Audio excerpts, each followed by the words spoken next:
Hivi leo tuko na mwanaharakati aitwaye Bwana LABAN OMUSUNDI katika studio yetu ya ASULAB studio. Karibu sana Bwana LABAN. Asante Asuluba kwa kunikaribisha katika hii studio yako.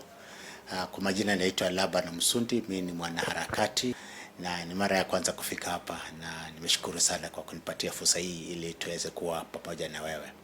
Bwana LABAN, ningependa tufanye mazungumzo na wewe moja mbili hivi kuhusiana na yale ombi ama petition ambayo hivi majuzi tuliona kwamba ulipeleka petition yako pale katika Senate. Je, hii petition ilikuwa ya nini? Kidogo unaweza tuelezea? Okay, petition ambayo nimepeleka petition mingi sana kule Senate, lakini the latest ambayo ilipitishwa jana ilikuwa kuhusu mambo ya ukiangalia katika miradi zote za county government utakuta kwamba governor ameweka jina yake na picha yake katika zile posters ambazo zina describe project inakaa namna gani. Na hili jambo nilianza kufikiria kitambo sana. Kwa mfano unapoangalia miradi kama ya Kenya, wanapoweka poster yao hawawekangi picha ya mtu ama hawawekangi jina ya mtu. Wanaweka kwamba this road is funded by so and so, time frame ya kuanzisha na kumalizika. Lakini ukikuja katika za county, na sitaki kuzungumzia kwamba ni county ya Nakuru peke yake, it is all over across several counties. Ukienda Kiambu County, ukienda Nairobi County, Machakos County, majority of these counties, that is the practice.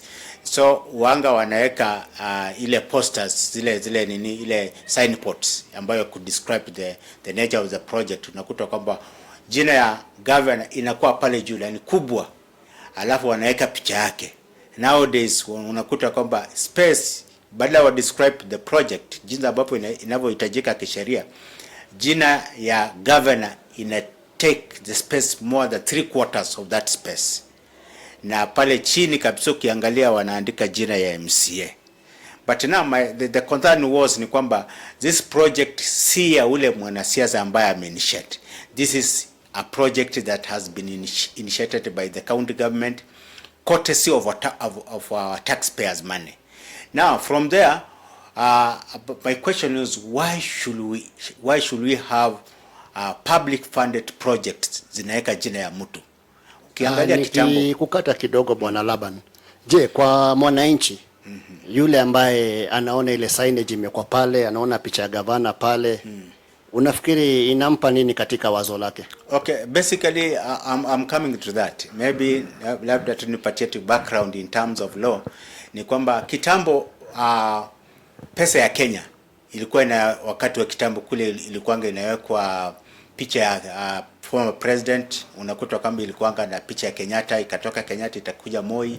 Si kama Kibaki aliweka jina picha yake. Kibaki aliweka kulikuwa na moja. I cannot recall. Ndiyo. But now ukiangalia from post 2010 constitution ambayo imesema vizuri, is much more clear ya kwamba mtu ambaye ni president, picha pesa ya Kenya istahili kuwekwa picha ya mwanasiasa yote. The image of anybody should not be there. So wameweka kama ni wanyama na kila kitu. So my question is, my question, why should we now not such a kind of development apply katika project ambazo ni za serikali?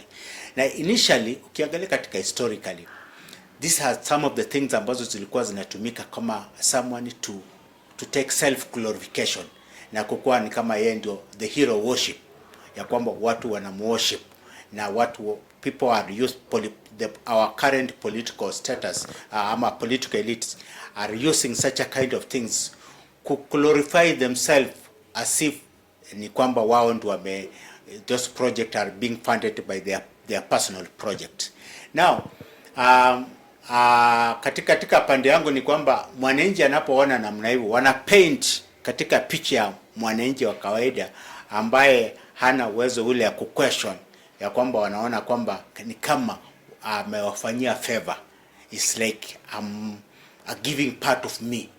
But mwananchi wa kawaida, the commoners should understand kwamba this project is our funded, ni yetu, na imekuwa funded by our taxpayers, not by not through an individual. It's not through someone's individual. So that is exactly the background of my petition. Katika hiyo petition yako kuna zile maybe demands ambazo ulikuwa nazo ama mapendekezo ulikuwa nazo. Baadhi ya hizo demands ni kama zipi? Okay, the petition nilifile last year kwa Senate August, yeah. Ikakuwa presented kwa plenary on November, earlier November. Appeared before the committee to defend that petition. Later on, so ikabaki to the discretion to make the final decision. Kwa mfano they can vote. Maomba ambayo nilikuwa nimeomba ni kwamba kwa amend ile kitu inaitwa County Government Act, kwa kutengeneza sheria ambayo inasema, ambayo ina prohibit mwanasiasa yeyote kuweka picha yake katika public funded project. That was the prayer. Number 2, prayer ya pili ni kwamba wanaweza modify the prayers kulingana na jinsi ambavyo wangependa appear, because I don't have the monopoly. Nakumbuka kule Senate kuna malawyer, people are much more conversant with so many things.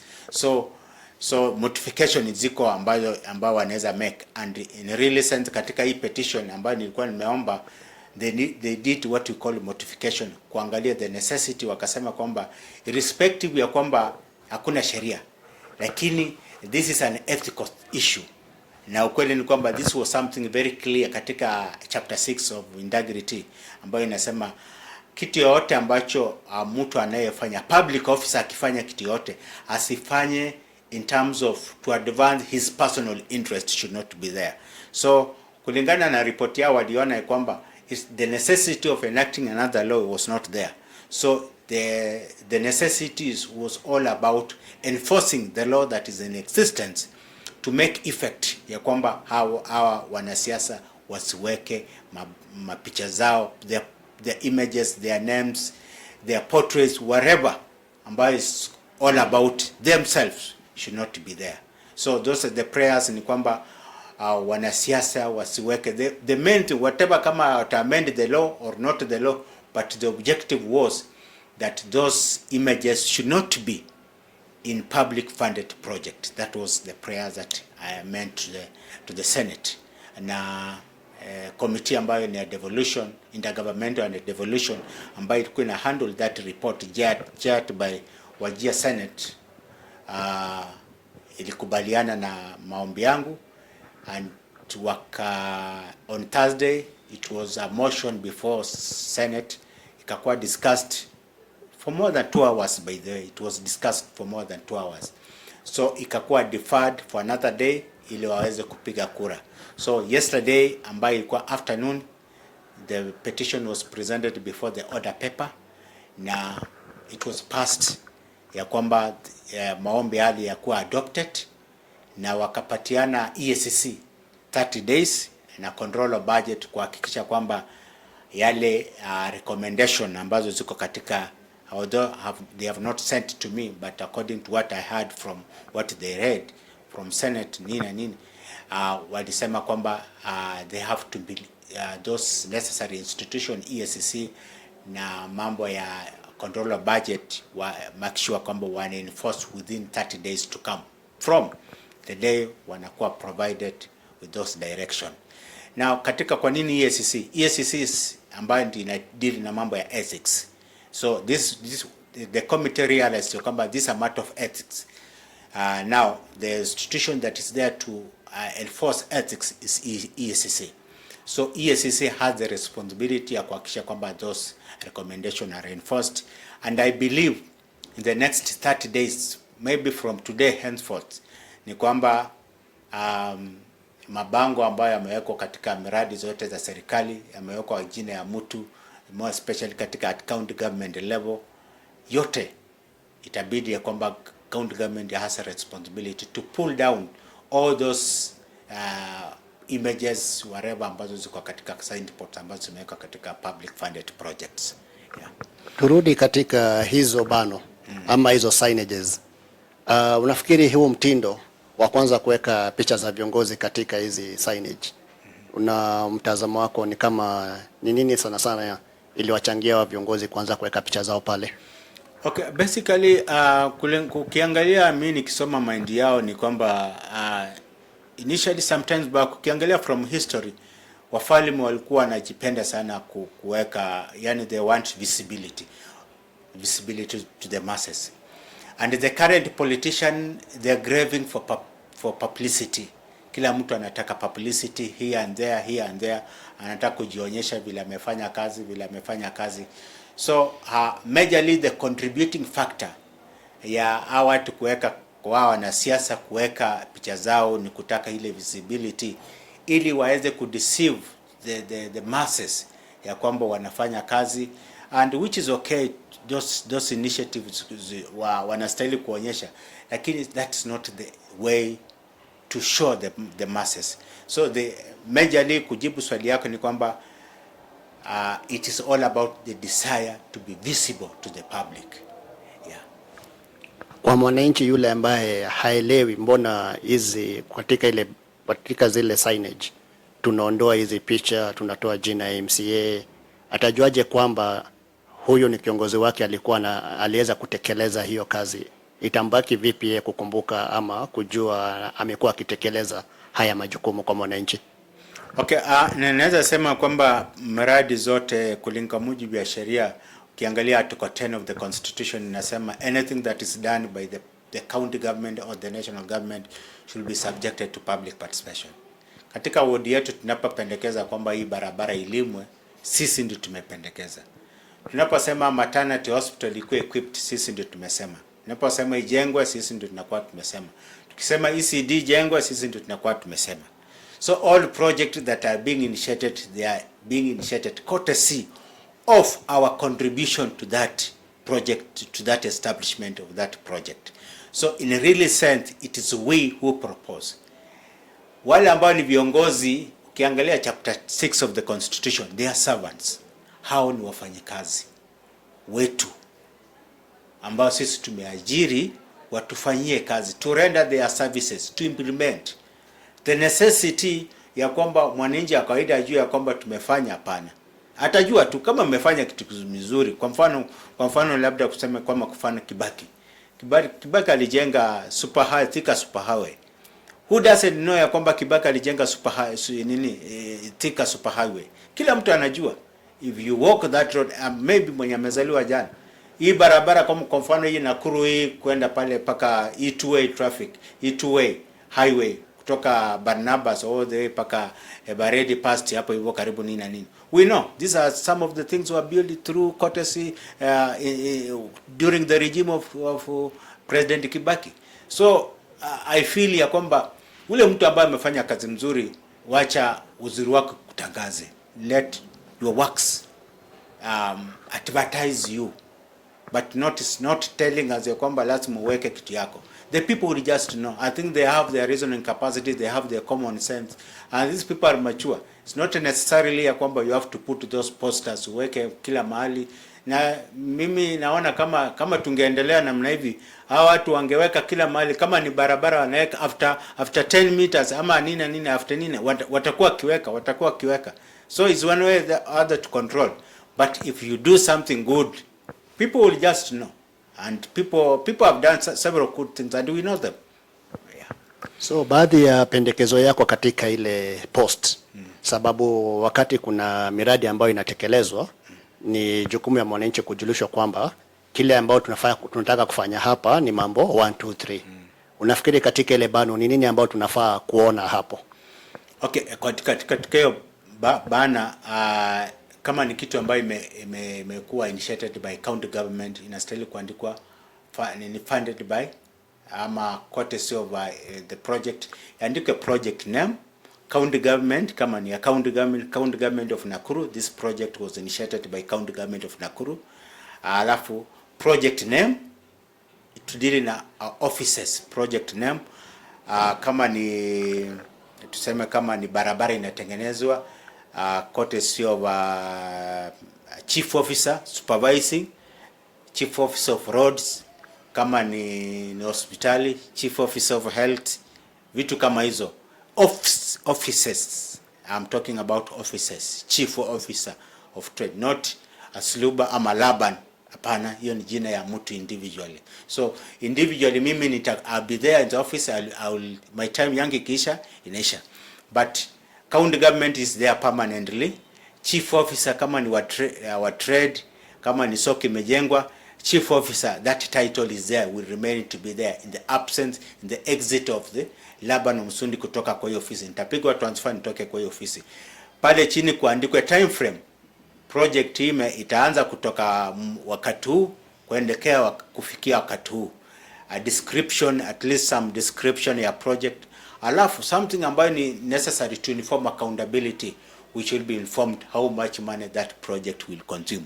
Kama hii soko inakula 10 million, kama hii barabara Maraming itakula 5 million, let us be informed ya kwamba hii barabara itakula 10 million, to inform accountability and transparency. Lakini kwamba tunaandikiwa picha ya mtu nini na nini, lakini when it comes to costs, hiyo ni kitu ambacho tuambiwe. Ikiwezekana paka BQ, although BQ it involves several things, iwezi kuwekwa pale, but what is necessary for human consumption should be included katika hiyo, but not individual names, because these are taxpayers and money. And more so, I had proposed kwa Senate ya kwamba when a project is initiated, isemekana courtesy of taxpayers money, because that project is taxpayers money. Kwa mfano kama hii studio ni yako Asluba, it was funded by you individual. Ukiandika hapo jina yako, there's no problem. It is yours. It is your own personal initiative. But when it comes to kitu ambacho imekuwa funded by taxpayers money, let us give courtesy where it belongs to. And now, in this case, it is our taxpayers money ambayo imefinance. So I believe, maybe in one way or the other, and I believe ni kwamba we must appreciate. Ikiandikwa funded by taxpayers money, we shall be jealous to protect, kuhakikisha kwamba yenyewe kama hii ni pesa yetu, we should make sure, make sure kwamba we protect na kuhakikisha kwamba hiyo kitu itumiki kwa vyovyote, ama haitakuwa misused kwa vyovyote vile. Unafikiri pia wanaweza weka pale jina ya shirika, sio shirika, kama kampuni ama contractor, wale ambao wanatimiza ile kazi? Yeah, we have. That is a vital information for human consumption. Tuwezi kujua kwamba ni contractor mgani. The contract kama ikuwe ni kwamba Asluba contractor, we should know who is the contractor, who is building this road, who is building this hospital, who is building this ECD, who is building this soko. Tunastahili kujua kwamba ni contractor mgani ambaye anatengeneza hiyo project. Just in case ni kwamba kama anafanya kazi ile mbaya, tunajua huyu contractor yenyewe si mzuri, we can even petition high court, we can hold accountable to the contractor to make sure kwamba ana deliver quality work and quantity work. Si jinsi ambavyo wanaficha vitu mingi, which is necessary, but contractor is a necessity for human consumption. Imenikumbusha kitu fulani kidogo tu katika hawa contractor ama wale ambao wamepatiwa kazi ile. Unafikiri ingekuwa bora pia wananchi kupatiwa nafasi kuwapiga misasa kabla hajapata kazi zile? Yes, it's true, because ukiangalia katika kampuni mingi, kuna kampuni ambazo zinajulikana kwa kufanya kazi ambayo inaitwa shoddy work. Yeah, and it is also necessary, hata kama amekuwa awarded, ni kwamba in respect to Article 10 public participation, accountability and transparency, we should also be informed ya kwamba huyu ndio contractor ambaye ameushinda hii contract, na tuweze kuelewa kwamba kama ni contractor mzuri, kama tuko na shida naye, we can decide even to cancel that contract, inaipatiwe mule mtu ambaye will give us a quality, ili hata ama contractor wanapopatiwa kazi, tukikataa mmoja, wawili, watatu, wale ambao wanayokuja watafanya ile kazi ambayo inastahili. Tunajua kwa kampuni mingi sana zinafanya kazi ambayo haifai, so such a kind of companies should be blacklisted in terms of doing any project at county level, at national level. The masses should be involved in terms of those contractors. It is a necessity, and in fact, it's one of the principles of governance that is enshrined in Article 10 of the Constitution. Tukirejelea hapo katika kazi za hawa contractor, mara nyingi huwa tunaona ama ambao wamepatiwa kazi yoyote ile, miradi yote ile ya serikali, huwa tunaona kwamba hawa wanasiasa wanapokwenda pale, pengine wanapoanza kuanzisha ile kazi wakati wa launch, huwa tunasikia kwamba na wewe contractor ama wewe ambao umepatiwa hii kazi, hakikisha kwamba percentage kubwa ni ya vijana kutoka hapa. Je, katika zile kazi ambao tunaona pengine tuseme ni kutengeneza barabara ama ni kujenga nyumba ama ni kujenga soko, unafikiri vijana wetu pale mitaani huwa wanajivunia kupata kazi zile na pia ile skills ambayo inahitajika katika kazi ile? Unaona kama hapo huwa kuna uwazi? Okay, to some extent kuna project, kuna wards ambazo huwezi import labor. They are strictly mahali mimi najua mahali kama Kivumbini is where that you cannot import labor. Kuna wards ambazo they are strictly the contractor has to source labor from within. Ile hali ya kuimport labor to some extent is not encouraged. But however, kuna wards zingine ambazo bado ziko nyuma kidogo, bado watu wana import. But however, ningesema kwamba kuna some other technical kazi zingine ambayo so technical ambayo lazima utaimport, but natural zile vitu ambazo zihitaji the technical know-how, it should be sourced from within, and which to some extent that good development contractor wengi wamefanya wakishirikiana na MCA. However, pia nayo tusiangalie tu ma contractor nini na nini, pia na vijana zile mimi this time I was thinking in terms of petition county assembly, kuhakikisha kwamba at least 50% hii project ambazo ziko katika ward zinapatiwa wale ambao ni contractor from their respective wards. Kwa mfano kama mimi natoka Menengai, zile wards ambazo zile project ambazo zinatoka katika Menengai ward zikuwe zina contractor anatoka hapo instead of outsourcing contractors kutoka mbali. We should encourage people at least pesa circulate from within the wards. Now I believe it is necessary for people to outsource labor from their respective wards. Not only labor, even the contractors. Contractors should be given the priority wale ambao wanatoka katika your ward, hata kama ni kwa it is necessary.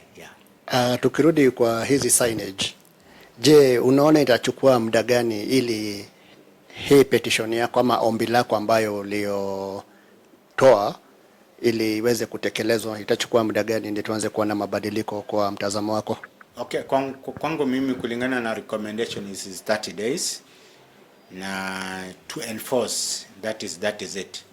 However, I know kutakuwa na some resistance, and I believe kama ni kitu kama 3 months to come, I expect to see a radical change in terms of zile majina ya watu kupatikana katika, and I believe from now henceforth I don't think kama kutakuwa na project ambayo new project hazitakuwa na majina ya mtu.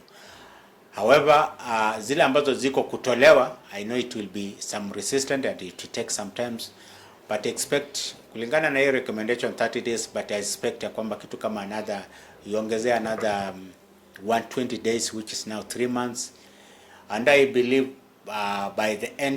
by starting from next year, since leo ni July, this month is July, from next year 2026, the issue of having someone's name in public funded project will an issue of it will be an issue of past participants.